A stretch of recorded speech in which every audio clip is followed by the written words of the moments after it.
Good morning. As we all very well know that the COVID-19 pandemic continues to impact schools, businesses, and communities across Mississippi. Well, regardless of that, I hope everybody have had a great summer up until this point. Volleyball season is around the corner and starting the first week of August, and preparation has already begun for the upcoming season.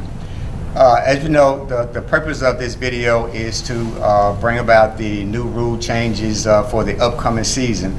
But I always like to give a quick rehash of the past year's rule changes, and a couple of them are the uniforms. And we know that the uniforms last year and also this year must clearly contrast with the libero's uniform. There's no more same colors within the uniform. To be simply, if he's going to wear white, then the other one needs to be black. So there must be a clear contrast between the uniforms between the teammates and the libero. Also, as far as the uniforms, is that now you can actually put team logos on the sleeves. That is something that a lot of schools are beginning to do, is put logos on their sleeves. The other one is to eliminate the use of the 00 as a uniform option number. You cannot have 00 on the uniforms this year, and numbers shall be no more than 2 digits.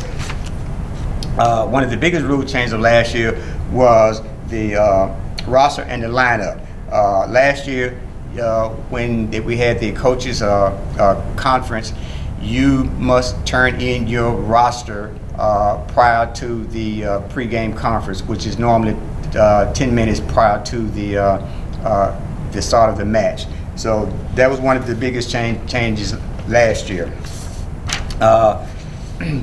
There was a couple editorial changes about last year. One is that a player cannot remove any part of their uniforms, specifically their tops, within the confines of the bench. And if that happened, then that will be an unsporting card directed toward the coach.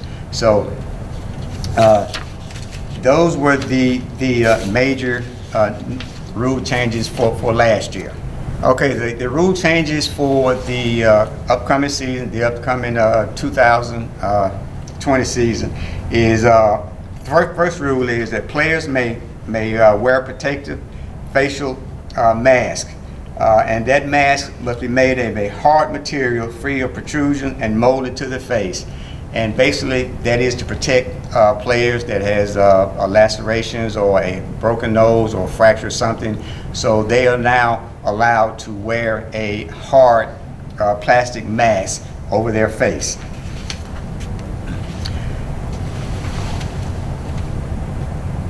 Roster submission. I mentioned on the old rules last year that the rosters had to be turned in prior to the coaches pregame conference. Well, that rule still applies. The only difference with the rules this year is that if you do not turn it in, you would just only get an unsporting card that has no other penalty. It used to be a point or a side out. This year there's not a point or a side out. It's just you get an unsporting card. Unnecessary delay. The other one is correcting a submitted lineup. If a clerical error is made on the lineup by using a libero number that the team member is wearing, the error shall be corrected without penalty. We just go in there and change it and we move on. Unsporting yellow cards penalty. When a yellow card is issued for unsporting conduct to the head coaches, assistant coaches, or team bench, the head coach will no longer be required to remain seated. But if a red card is issued for unsporting conduct to the head coach, assistant coaches, or team bench, the head coach shall be required to remain seated for the duration of the match. Basically what it's saying, if a yellow card, the coach can still stand, but if the coach gets a red card, then the coach must sit for the remainder of the match. That is all we have for the rule changes for the upcoming season. There's still a few editorial notes, whereas you need to be aware of the uniforms. And one change that they made in the uniforms are the numbers. The numbers must not have shadowed numbers. They must be solid numbers that contrast with the color of the uniform, because shadow numbers makes it very difficult for officials and for fans and other personnel to see the numbers. Bench behavior and sportsmanship. Rule 12.2.7 allows bench personnel to spontaneously react to outstanding play by a team member of their team. Team celebration must be done in an appropriate sporting manner. The location and duration of these celebrations shall not impede with the normal flow of the match. Celebrations that continue after teams are ready for play or move outside of the bench area may be deemed excessive. Excessive and disruptive action may result in an unsporting conduct penalty as described in Rule 12.2. Management of non-team personnel. It is the responsibility for coaches to educate school administrators and school community as to the sportsmanship nuances of the game of volleyball. This shall include appropriate time cheerleaders may and may not cheer, and proper locations to cheer, appropriate comments, timing of announcements, and good sportsmanship by PA announcement, appropriate music, time for music and sound effects, appropriate location, behavior, and fans and mascots. Last thing that the committee brought about is uniform bottom compliance. It is responsibility of the head coach to ensure that his or her player are properly equipped, which include items purchased by the individual athletes. Manufacturers are producing spandex marketed for volleyball with multiple large logos along the waistband.